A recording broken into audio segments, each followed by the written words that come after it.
Your birthday party, am I invited? Yes. Yes, you're definitely invited. I invite you to all my parties. You just haven't seemed to show up. No, well, is it on the East Coast? Yes. Well, that's why. Why don't you have one here on the West Coast? Because I work all the time. Okay, well, maybe I have one at your house. Where's that? I know about them. Ellen, Now, were you surprised by the allegations about P. Diddy? Did that surprise you about P. Diddy? He's been on your show many times. Have you been to his parties? I don't have any real personal beef with Diddy, but it's got to go down. The bits are there. I'm a gold miner. I just found some gold. It started with a single comment that didn't accuse, didn't prove anything, but still made the internet stop and rewind. On his podcast, Joe Rogan questioned why certain names stayed quiet while others were dragged nonstop. He didn't name crimes. He didn't claim insider knowledge. He pointed to something more uncomfortable: silence. As allegations around Diddy dominated headlines, viewers noticed how familiar faces from old interviews were suddenly absent from the conversation. Clips resurfaced. Jokes aged badly. And people began asking why Ellen DeGeneres, once closely associated with those moments on camera, hadn't said a word. The silence raised questions, not answers. And once those questions were spoken out loud, the narrative shifted overnight.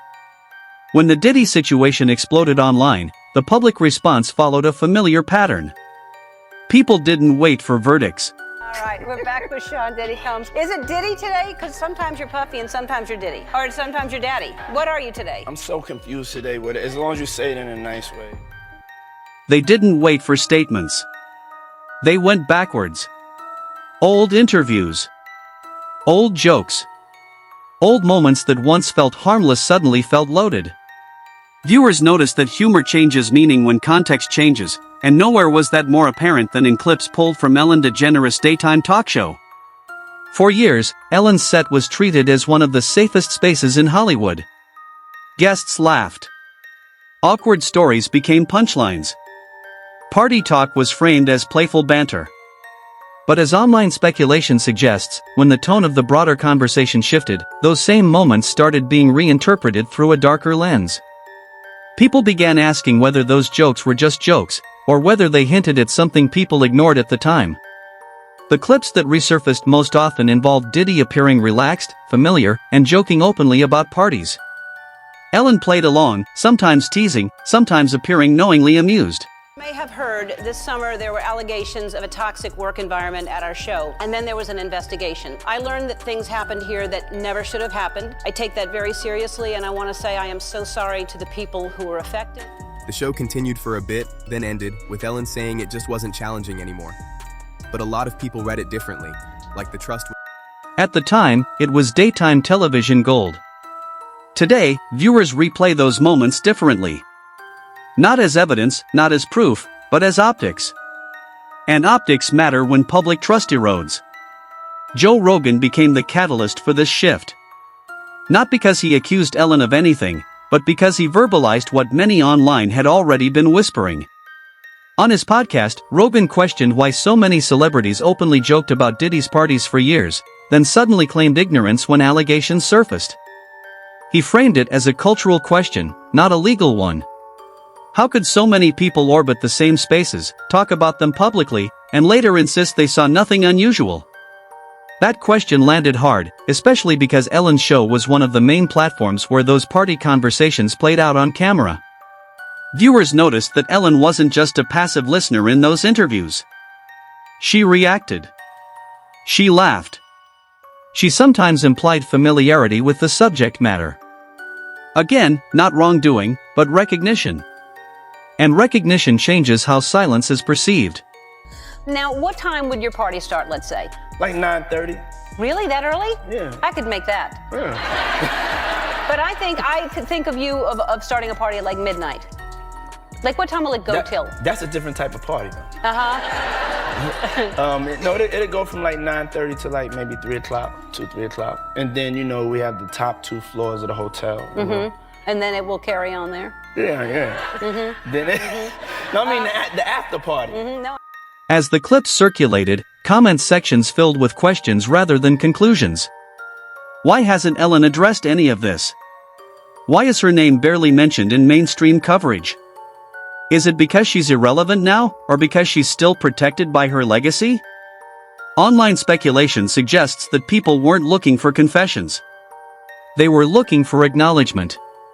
The silence raised questions precisely because Ellen had previously positioned herself as someone willing to confront uncomfortable topics. In past interviews, she challenged guests on moral grounds, questioned behavior, and presented herself as someone who drew lines. That history made her absence from the current conversation feel louder.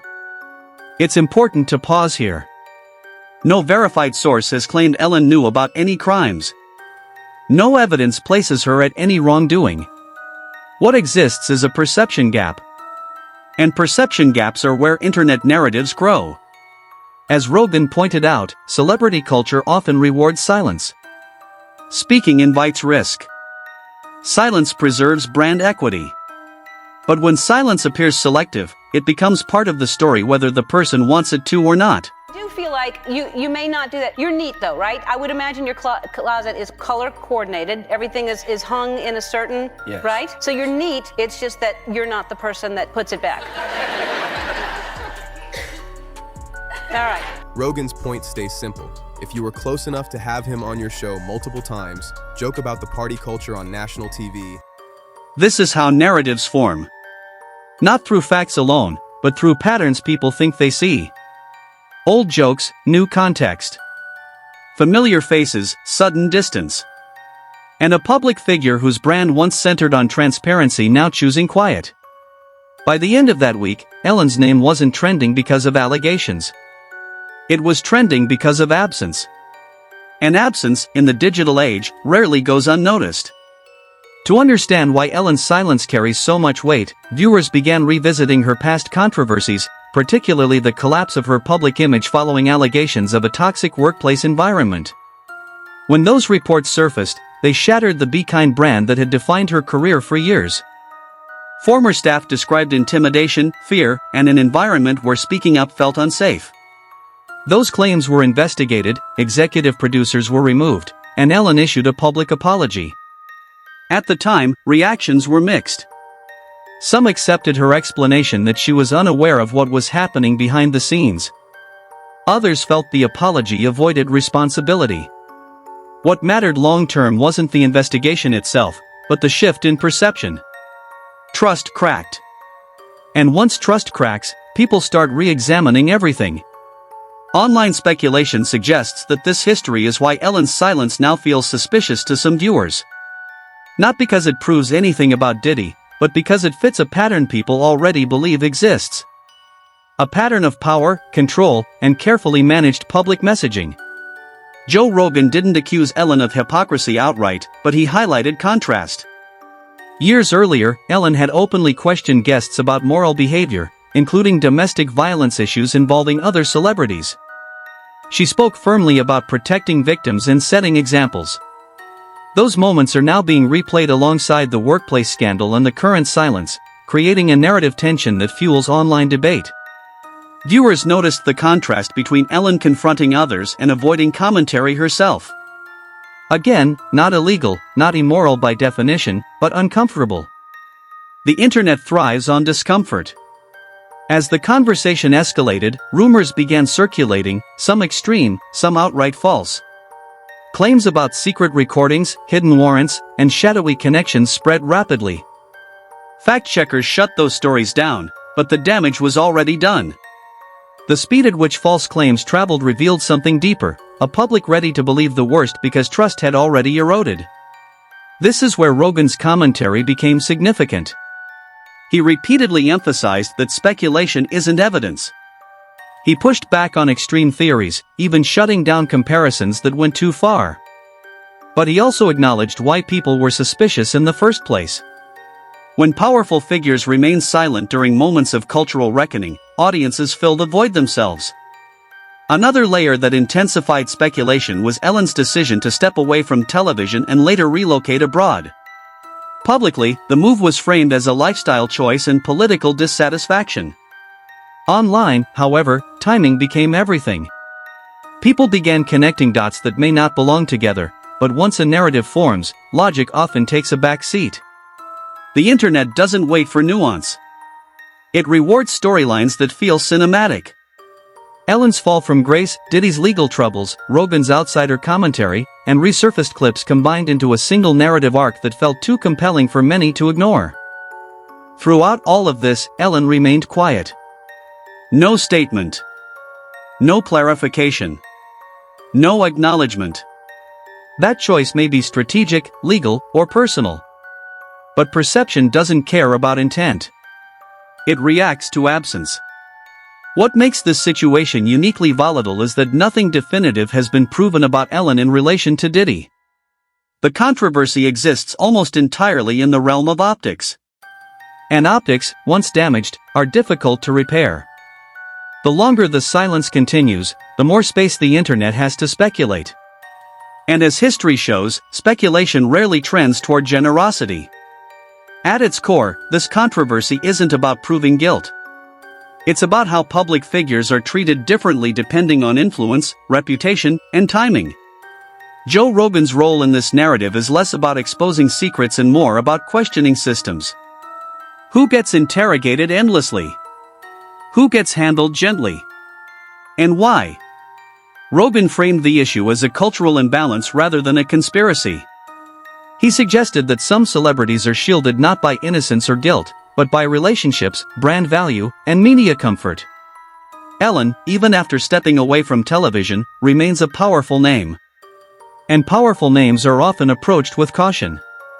Viewers noticed that mainstream coverage largely avoided tying Ellen into the broader Diddy discussion, even as online conversations did the opposite. That disconnect fueled further suspicion. People began asking whether silence was self-imposed or socially enforced. The resurfacing of old jokes played a significant role in this shift. Humor relies on shared understanding. When that understanding changes, jokes become artifacts. What once sounded playful now sounds strange. Not incriminating, but revealing of how normalized certain conversations were. The internet also began analyzing Ellen's body language in past encounters where she avoided questions.